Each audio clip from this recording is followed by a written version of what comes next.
அருமை சோதரர் சீனாத்தானா செல்லப்பாண்டியன் அவர்களே, மேலும் இந்த நிகழ்ச்சியில் கலந்து கொண்டிருக்கின்ற கழகத்தினுடைய மாவட்ட கழக நிர்வாகிகளே, கழகத்தின் அனைத்து பிரிவைச் சேர்ந்த நிர்வாகிகளே, பகுதி கழக செயலாளர்களே, வட்டச் செயலாளர்களே, வருகை தந்திருக்கின்ற அனைவருக்கும் எனது அன்பான வணக்கத்தை தெரிவித்துக் கொள்கிறேன். கழகத்தினுடைய பொதுச் செயலாளர், சட்டமன்ற எதிர்க்கட்சியினுடைய தலைவர், தமிழகத்தினுடைய முன்னாள் முதல்வர் புரட்சி தமிழர் எடப்பாடியார் அவர்கள் தமிழகத்தில் இன்னைக்கு தீய சக்தி ஆட்சியை ஒழிக்க வேண்டும், தீய சக்தி இருக்கின்ற தமிழ்நாட்டில் ஆட்சி நடத்தி கொண்டு இருக்கின்ற ஒரு கடுங்கோல் ஆட்சி, ஒரு தீய சக்தி ஆட்சி தமிழகத்தில் இருந்தே விரட்ட வேண்டும் என்ற நோக்கத்தோடு இன்றைக்கு ஒரு மாபெரும் கூட்டணியை அமைத்திருக்கின்றார்கள். பாரதிய ஜனதா கட்சியினுடைய பாரத பிரதமர் அவர்களுடைய முயற்சியாலும், உள்துறை அமைச்சர் அமித்ஷா அவர்களுடைய முயற்சியாலும் இன்றைக்கு தமிழகத்திலே எடப்பாடியார் அவர்களுடைய தலைமையில் தேசிய ஜனநாயக கூட்டணி அமைய பெற்று இன்னைக்கு தமிழகம் முழுவதும் வேட்பாளர்களை நிறுத்தி இன்னைக்கு நாம் தேர்தலை சந்திக்க இருக்கின்றோம். வருகின்ற 23ஆம் தேதி சட்டமன்ற தேர்தல். இந்த தேர்தல் ஒரு முக்கியத்துவம் வாய்ந்த ஒரு தேர்தலாகும். இன்னைக்கு தமிழகத்தை பொறுத்தவரையில் ஸ்டாலினா எடப்பாடியார் என்று சொல் வரும்போது தமிழகம் முழுவதுமே எடப்பாடியார் தான் என்கிற நிலை இன்னைக்கு வந்திருக்கின்றது. எடப்பாடியாரின் அலை இன்னைக்கு தமிழகம் முழுவதும் வீசிக்கொண்டிருக்கிறது. மக்களுடைய மனமாற்றம் அதிகமாக இருக்கின்றது. அதன் அடிப்படையில் பார்த்தால் இன்னைக்கு வருகின்ற கருத்து கணிப்புகளை பார்த்தால் கூட இப்பொழுது அதிமுக முன்னேறி சென்று கொண்டிருக்கிறது என்றுதான் இன்னைக்கு எல்லா பத்திரிகைகளில் உள்ள கருத்து கணிப்பு இன்னைக்கு வெளியாகி கொண்டிருக்கின்றது. அதன் அடிப்படையில் பார்த்தால் இன்னைக்கு அனைத்து இந்திய அண்ணா திராவிட முன்னேற்ற கழகத்தினுடைய ஆட்சி தான் தமிழகத்தில் மலரும். எடப்பாடி பழனிசாமி தான் அடுத்த தமிழகத்தில் முதலமைச்சராக வருவார். அதே போல தூத்துக்குடி சட்டமன்ற தொகுதியில் நமது வெற்றி வேட்பாளர் சீனாத்தானா செல்லப்பாண்டியன் தான் வெற்றி பெறுவார் என்பதை இந்த நேரத்தில் நான் உறுதியாக சொல்லிக்கொள்ள முடியும். ஏனென்றால் இன்னைக்கு தமிழகத்தில் அத்தனை அட்டூழியங்கள் நடக்கிறது. எங்கு பார்த்தாலும் கஞ்சா, போதைப் பொருள், இன்னைக்கு எங்கு பார்த்தாலுமே பாலியல் தொல்லை. யாருமே பெண்கள் தனியாக தமிழகத்தில் நடமாட முடியாத ஒரு சூழ்நிலை. அந்த மாதிரியான சூழ்நிலை இன்னைக்கு இருந்து கொண்டு இருக்கிறது. எங்க பார்த்தாலும் விலைவாசி உயர்வு, மின்சார கட்டணம், வீட்டு வரி, எதை பார்த்தாலுமே உயர்வு. மக்களின் விரோத ஆட்சியாக இன்னைக்கு நடந்து கொண்டு இருக்கின்றது. எடப்பாடியார் ஆட்சியை 4.5 ஆண்டு காலம் தமிழக மக்கள் பார்த்து விட்டார்கள். அதற்கு பின்னால் 5 ஆண்டு கால ஆட்சி திமுக ஆட்சியையும் பார்த்து விட்டார்கள். எது நல்ல ஆட்சி என்பதை மக்கள் புரிந்து கொண்டு விட்டார்கள். அதனால்தான் இன்னைக்கு தமிழகத்திலே எடப்பாடியார் தான் முதலமைச்சர் வருவார் என்கிற ஒரு அலை இன்னைக்கு தமிழகம் முழுவதும் வீசிக்கொண்டு இருக்கின்றது.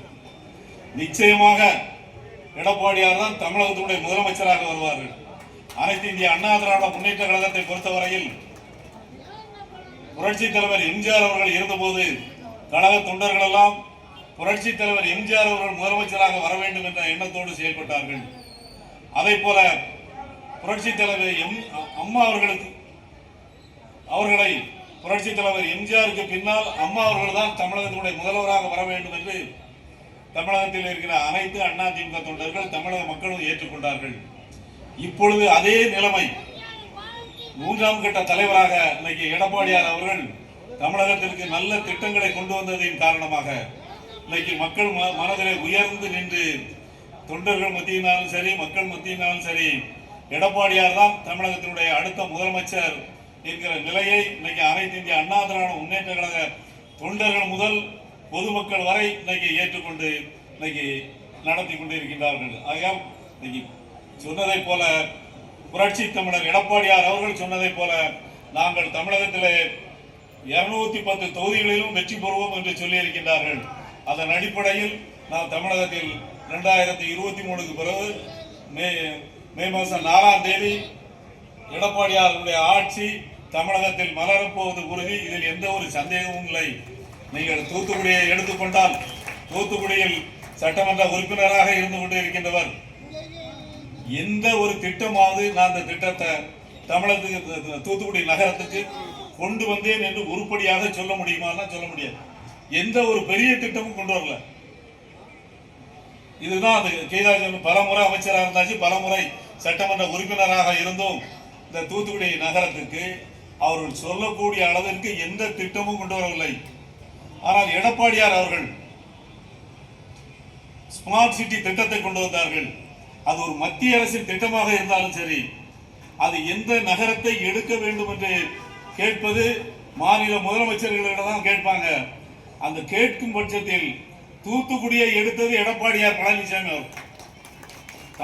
தமிழக முதலமைச்சராக இருந்த எடப்பாடியார் அவர்கள் ஸ்மார்ட் சிட்டி திட்டம் தூத்துக்குடிக்கு வேண்டும் என்று கேட்டார்கள். அதன் அடிப்படையில் 1000 கோடிக்கு மேல இன்னைக்கு தூத்துக்குடியில் வேலை நடந்திருக்கு. இதை மறுக்க முடியுமா? அந்த திட்டத்தை தான் இன்னைக்கு மேயரும் ரிப்பன் விட்டாரு, கீதாஜிவரும் ரிப்பன் விட்டது. அவங்களால எந்த திட்டமுமே கொண்டு வரல.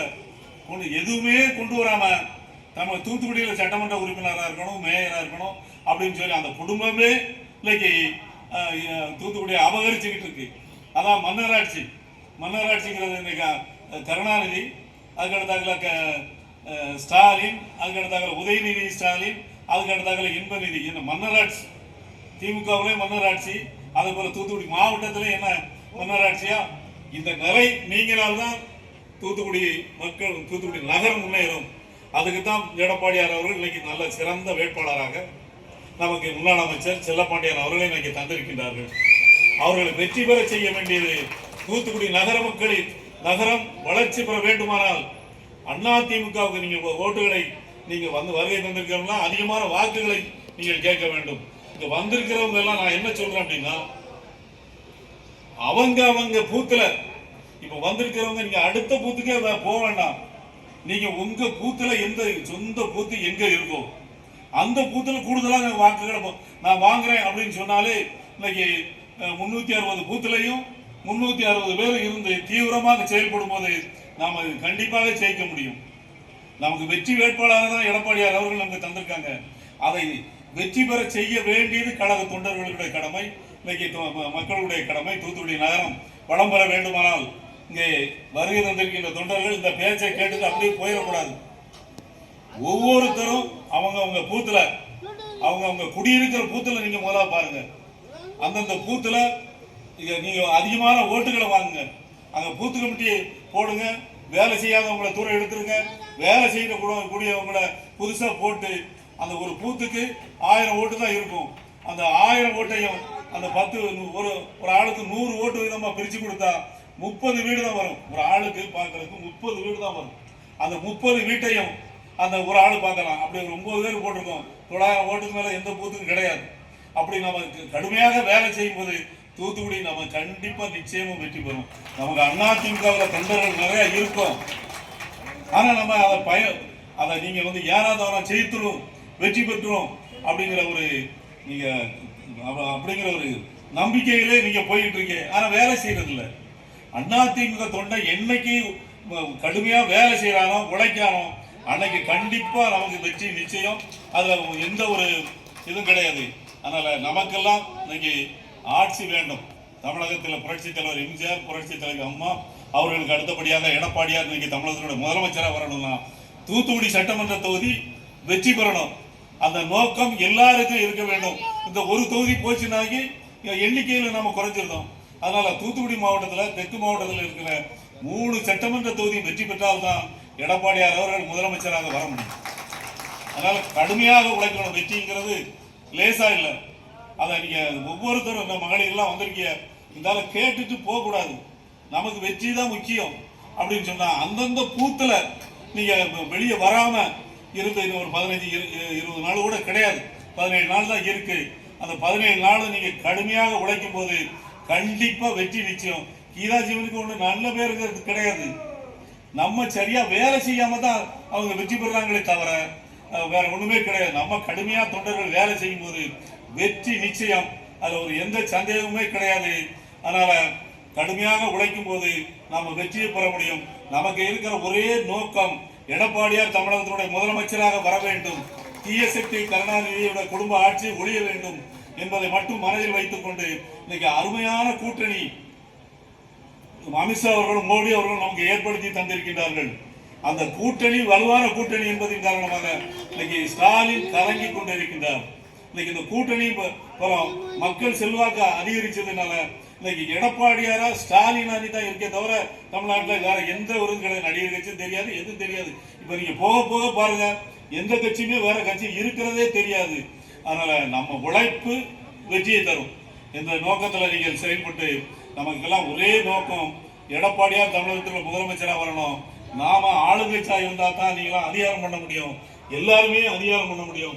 அந்த ஒரு சூழலை எடுக்கும் போது நீங்கள் எல்லாம் கடுமையாக உழைக்க வேண்டும் என்று மறுபடியும் மறுபடியும் நான் உங்களை கேட்டு இந்த எப்படியாவது தூத்துக்குடி சட்டமன்ற தொகுதி வெற்றி பெற வேண்டும், அதற்கு நீங்கள் எல்லாம் உழைக்க வேண்டும் என்பதை நான் கேட்டு இந்த வாய்ப்பை ஏற்படுத்தி தந்த தேசிய ஜனநாயக கூட்டணிக்கு எனது நன்றியும் வணக்கத்தையும் தெரிவித்து விடைபெறுகிறேன். நன்றி, வணக்கம்.